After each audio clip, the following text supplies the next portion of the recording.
존경하는 국민 여러분, 더불어민주당 대통령 후보 기호 1번 이재명입니다.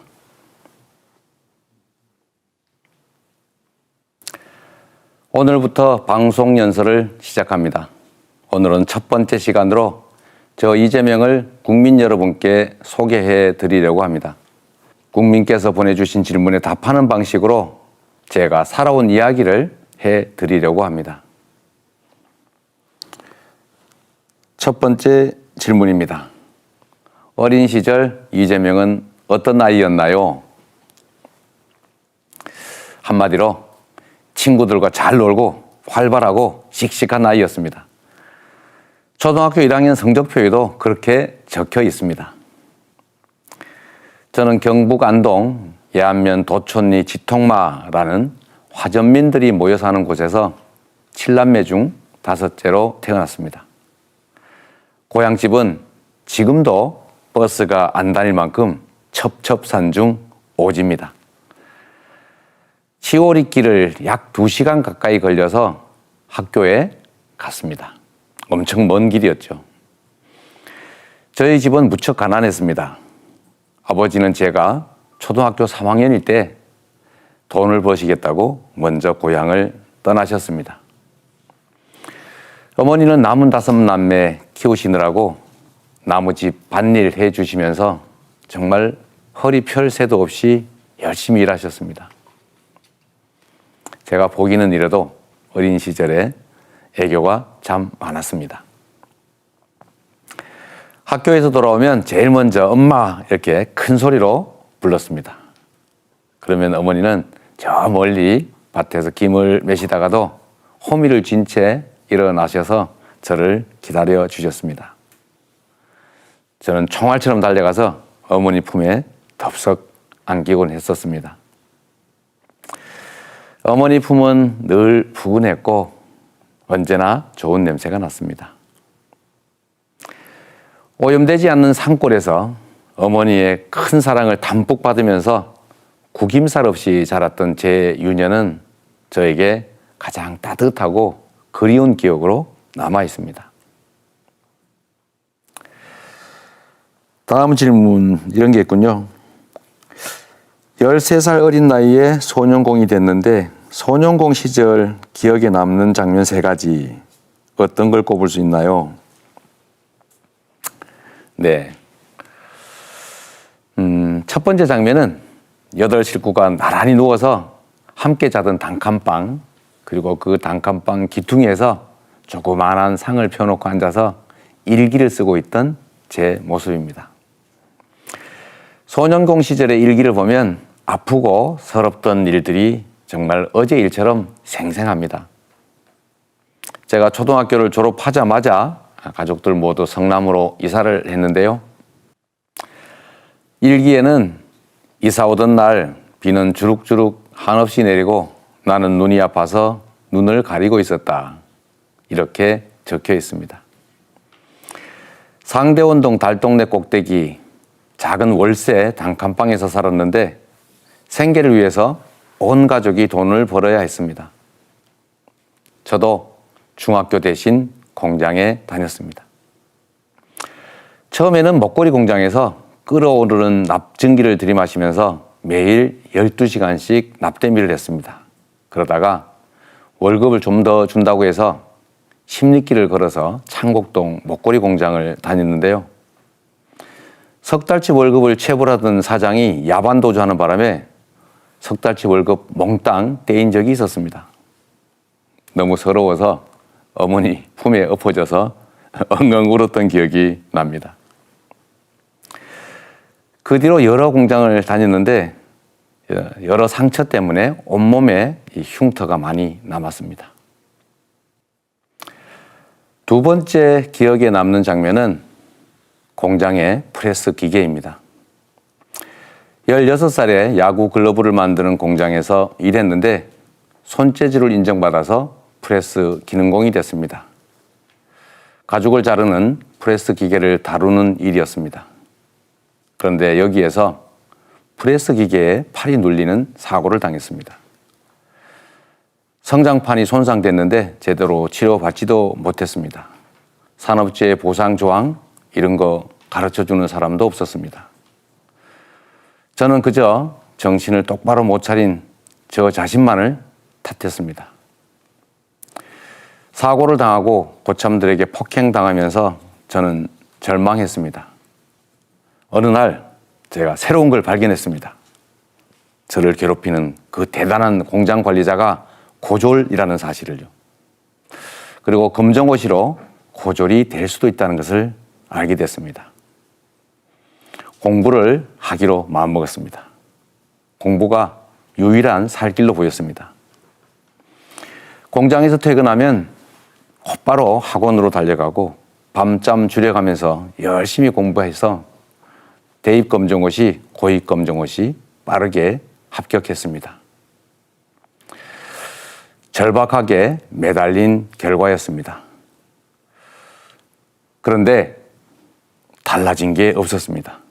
여전히 저는 소년공이었고 관리자가 될 길도 없었고 대학에 갈 길도 보이지 않았습니다. 그때쯤 일기에 적었던 글이 기억납니다. 어렵다는 것은 가능성이 있다는 것인지도 모른다. 이제부터 한번 해볼까? 80년 8월 20일 제1기장입니다. 희박한 가능성 하나 붙잡고 고된 하루하루를 견디는 날들이 계속됐습니다. 세 번째 장면, 그건 아마도 교복 입은 학생들을 부러워하던 제 모습입니다. 우리 또래들이 교복을 입고 학교를 갈 때 저는 작업복을 입고 그들을 거슬러서 공장으로 갔습니다. 교복 입은 학생들이 참으로 부러웠습니다. 시장 청소부로 일하셨던 아버지를 도우러 나갔다가 교복을 입고 등교하는 여학생들을 피해서 골목 구석으로 도망쳐 숨은 적도 많았습니다. 예민한 사춘기에 초라한 제 모습이 아마 매우 부끄러웠던 것 같습니다. 성남시장 시절 시작했던 무상교복 정책, 사실은 교복에 대한 저의 절절한 경험이 들어있습니다. 자, 세 번째 질문이 있군요. 불우한 환경에서도 어떻게 엇나가지 않고 청소년기를 지날 수 있었느냐, 네, 어디 있었느냐고요. 네, 전적으로 가족의 힘이었습니다. 특히 어머니의 힘이 정말로 컸습니다. 제 어머니는 시장 공중 화장실을 청소하고 휴지 팔고 사용료 받는 일을 했습니다. 여성으로서 참으로 어려운 일이었을 겁니다. 집에서도 부업에서 손을 떼지 않으셨습니다. 남매들 중에서 가장 어린 나이에 공장에 다니는 저를 늘 안쓰러워하셨습니다. 어머니께서는 당신이 출근하시기 전에 항상 제 손을 잡고 공장에 바래다 주셨습니다. 제가 야근에 또 철야에 늦게 퇴근하면 그 늦은 새벽까지 저를 기다려 주셨습니다. 어머니와 함께 손잡고 걷던 새벽 골목길, 그 길을 떠올리면 지금도 목이 맵니다. 그때도 지금도 어머니는 저에게 하늘입니다. 그 고단한 삶 속에서도 어머니는 제게 넘치는 사랑을 주셨습니다. 언제나 저를 전적으로 믿어주셨고 어떤 결정이든 100% 다 지지해 주셨습니다. 늘 우리 넷째 아들 나중에 꼭 잘 될 거야 이렇게 말씀하셨습니다. 그 말이 제겐 그야말로 신비의 명약이었습니다. 아무리 힘들어도 다시 일어서게 만드는 그런 힘을 가진 마법의 말씀이었습니다. 그래서 일탈 그런 거 유혹이 왜 없었겠습니까? 그러나 그 길로 가지 않고 바르게 이 길로 왔습니다. 평생 고생만 하시던 어머니는 많은 한을 남기시고 2년 전 지금 이때쯤 돌아가셨습니다. 제가 대통령 후보가 되고 전국을 다니면서 유난히 어머니 생각이 많이 났습니다. 제 어머니처럼 평생 고단하게 사셨던 분들이 제 손을 꼭 잡고 이 후보 우리 좀 잘 살게 해줘 이렇게 말씀하실 때마다 정말로 우리 국민들의 삶을 제대로 잘 살피는 유능한 정치인이 돼야 되겠다, 이렇게 다짐했습니다. 네 번째 질문입니다. 가난은 이재명의 삶에 어떤 영향을 미쳤습니까? 가난이 자랑도 아니지만 그렇다고 부끄러운 것도 아닙니다. 제가 선택할 수 있었던 것이 아니니까요. 오히려 가난 때문에 저는 더 빨리 자랐고 더 빨리, 더 많이 세상을 알게 됐습니다. 가난이 죄도 아닌데 가난해서 겪어야 했던 그런 부당함들에 대해서는 제가 유난히 민감했던 것 같습니다.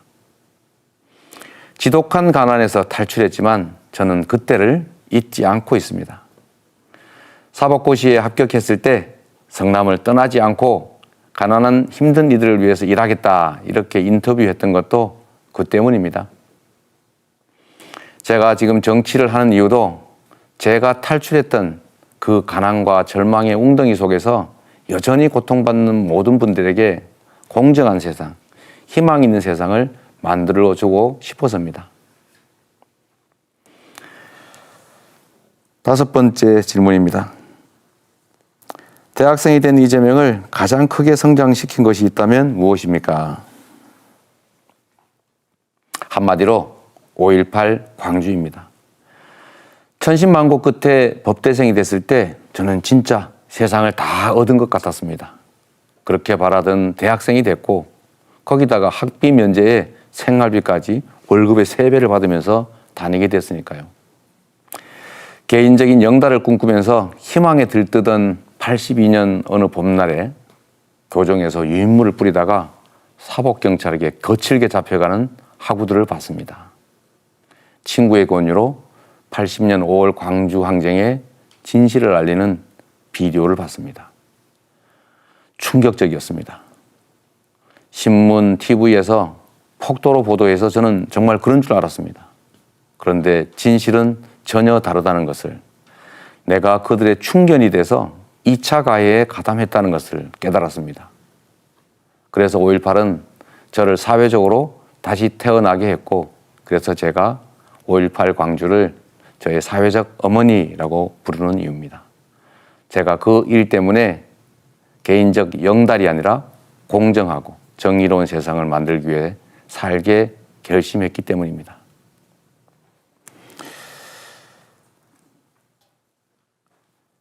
사법고시에 합격한 뒤에 꽃길을 마다하고 인권 변호사가 됐는데 솔직히 내적 갈등 없었습니까? 저라고 왜 마음속에 출세욕이 없었겠습니까? 사법연수원 최종 성적이 판검사 임용권 안에 들다 보니까 사실 많이 흔들렸습니다. 제가 판검사가 되면 가장 좋아하실 어머니의 그 큰 기대를 저버리는 것도 정말 힘들었습니다. 그리고 특히 25살 그 어린 나이에 초보 변호사로 과연 먹고 살 수 있을까, 이런 걱정도 컸습니다. 그러던 중에 한 인권 변호사의 강연을 듣게 됐습니다. 바로 노무현 변호사셨습니다. 하고 싶은 일을 용기 있게 해라. 변호사, 내가 해보니까 절대 안 굶는다. 이 말씀이 제게 확 와닿았습니다. 밥은 안 굶을 테니까 제 욕심을 조금만 드러내면 억압 갖고 억울한 많은 사람들을 도울 수 있겠다 생각이 들었습니다. 그래서 25살 새파란 변호사가 소련공으로 자라왔던 성남에서 사무실을 열게 됐습니다. 원칙은 2가지였습니다. 돈이 아니라 사람을 변호하자. 이익이 아니라 정의를 변호한다. 지금까지 잘 지켜봤던 것 같습니다. 다음 질문은 정치를 하게 된 계기가 무엇입니까? 제가 성남에서 노동인권 변호사로 일할 때 성남 본시가지에 큰 병원 2곳이 한꺼번에 폐업했습니다. 50만 시민들이 한밤중에 응급 상황이 벌어져도 멀리 분당까지 가느라 위험 지경에 처할 수 있게 됐습니다. 시립병원을 위해서 시민들이 나섰고 저는 시민운동 대표로서 성남시립병원 추진위 공동대표가 됐습니다. 순식간에 시민 20만 명이 서명할 만큼 시립의료원 설립은 시민들에게 절박한 과제였습니다. 2004년 3월 주민발의조례가 시의회에 상정됐는데 당시 다수당이던 국민의힘 시의원들이 47초 만에 날치기로 폐기하고 도망가 버렸습니다. 방청했던 시민들과 제가 너무 분하고 원통해서 본회의장에서 엉엉 울었습니다. 그게 특수공무집행 방해죄가 됐습니다. 시의회에서 항의하면서 운 사건으로 두 번째 수배가 떨어졌습니다. 수배 중이던 2004년 3월 28일 오후 5시 교회 지하 기도실에서 수배 생활을 하면서 처음으로 정치를 해야겠다라고 마음먹은 시간입니다. 이제 시장이 돼서 직접 시립병원 우리 손으로 만들자고 다짐했습니다. 정치의 길로 들어선 제 운명의 순간이었습니다. 그리고 2010년 제가 성남시장이 돼서 준비를 거쳐 2013년 성남의료원 착공했습니다. 그리고 마침내 2019년 32개의 음압병상을 갖춘 성남시 의료원이 문을 열었고 지금은 코로나 상황에서 맹활약하고 있습니다. 네, 마지막 질문인 것 같습니다. 이재명의 정책에는 이재명의 삶이 녹아있다는 말을 자주 하는데 어떤 이유에서입니까?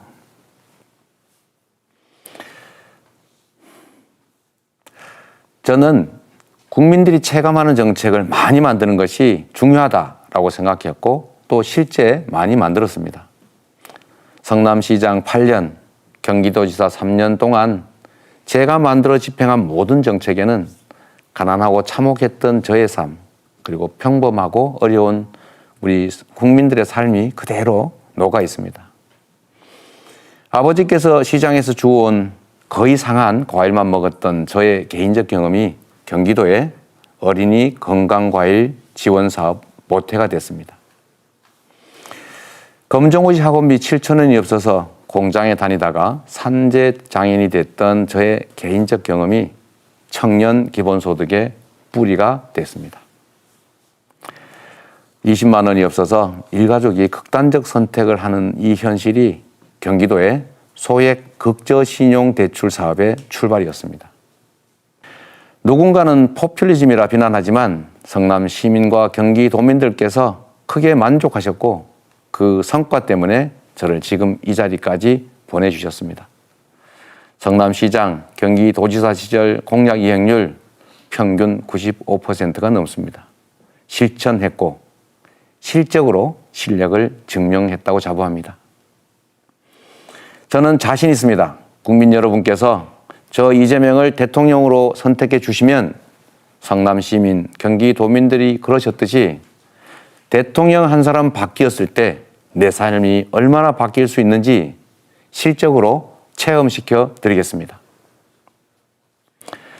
사랑하는 국민 여러분, 이번 3월 9일 저 이재명을 선택해 주시면 위기에 강한 경제 대통령으로서 위기 극복을 넘어 기회가 넘치는 성장 국가, 희망과 꿈이 가득한 공정한 사회를 만들어서 반드시 보답하겠습니다. 고맙습니다.